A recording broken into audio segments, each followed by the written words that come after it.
السلام علیکم ورحمۃ اللہ وبرکاتہ۔ پیر اجمل رضا قادری وہ کہانی بیان کرتے ہوئے کہتے ہیں، حضرت فاضل بریلوی رحمت اللہ علیہ کے مکان کی دیوار گر گئی اور پڑوس میں کافروں کا گھر تھا، یعنی ہندوؤں کا گھر تھا، غیر مسلم ہوا کرتے تھے۔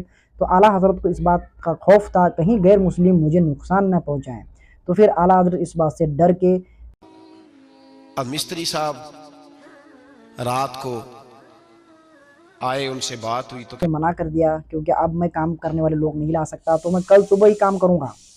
تو رات میں دیوار گری تھی، تو کل صبح تک اعلیٰ حضرت کو اسی گھر میں سونا پڑا۔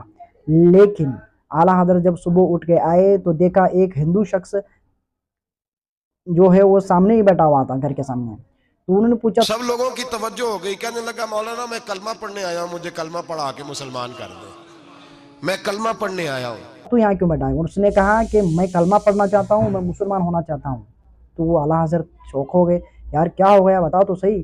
تو اس نے بتایا کہ رات بھر میں نے آپ کو مارنے کی کوشش کی، جب بھی تمہارے گھر کی طرف آتا تھا مجھے 2 شیر نظر آئے، پھر پیچھے سے آنے کی کوشش کی، وہاں بھی 2 شیر نظر آئے، میں نے ہر طرح کی کوشش کی لیکن مجھے شیر نظر آئے۔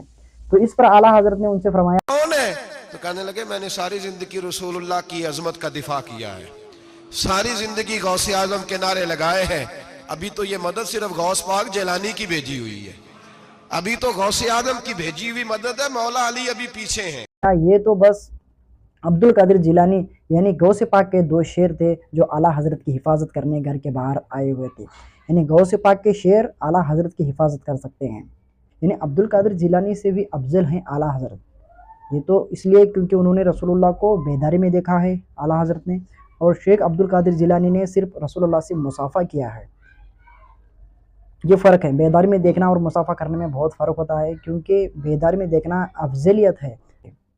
تو یہ تھا کہانی کا ماڈل۔ اب ہم دیکھتے ہیں حدیث میں کیا ایسا ہو سکتا ہے، رسول کریم صلی اللہ علیہ وسلم کے ساتھ کبھی ایسا ہوا ہے کہ صحابہ کے ساتھ ایسا ہوا ہے؟ اماں عائشہ رضی اللہ عنہ بیان کرتی ہیں، رسول اللہ صلی اللہ علیہ وسلم نے ایک رات بیداری میں گزاری۔ مدینہ پہنچنے کے بعد آپ صلی اللہ علیہ وسلم نے فرمایا، کاش میرے اصحاب میں سے کوئی نیک مرد ایسا ہوتا جو رات بھر ہمارا پہرا دیتا۔ ابھی یہی بات ہو رہی تھی کہ ہم نے ہتھیار کی جھنکار سنی۔ یہ اماں عائشہ رضی اللہ عنہ بیان کر رہی ہیں، آپ صلی اللہ علیہ وسلم نے دریافت فرمایا، یہ کون اصحاب ہیں؟ کہا، میں سعد بن ابی وقاص ہوں، آپ کا پہرا دینے حاضر ہوا ہوں۔ نبی صلی اللہ علیہ وسلم خوش ہوئے، ان کے لیے دعا فرمائی اور آپ سو گئے۔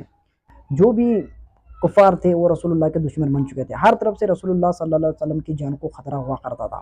نبی پاک صلی اللہ علیہ وسلم رات بھر چین سے سو نہیں پاتے تھے، تو اس رات سو نہیں پا رہے تھے، تو اس وقت سعد بن ابی وقاص رضی اللہ عنہما آئے اور رسول اللہ کے گھر کا پہرا دیا۔ پھر رسول کریم صلی اللہ علیہ وسلم رات بھر آرام سے سوئے۔ صحیح مسلم میں حدیث ہے، اماں عائشہ رضی اللہ عنہما کہتی ہیں کہ رسول اللہ کی خراٹوں کی آواز میں نے سنی، اتنے آرام سے حضور سو گئے۔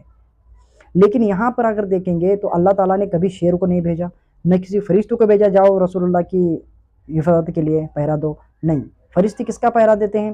مدینہ اور مکہ کا پہرا دیتے ہیں فرشتے، کیونکہ وہاں کوئی بیماری نہیں آ سکتی، طاعون، اور نہ وہاں دجال داخل ہوگا، یہی۔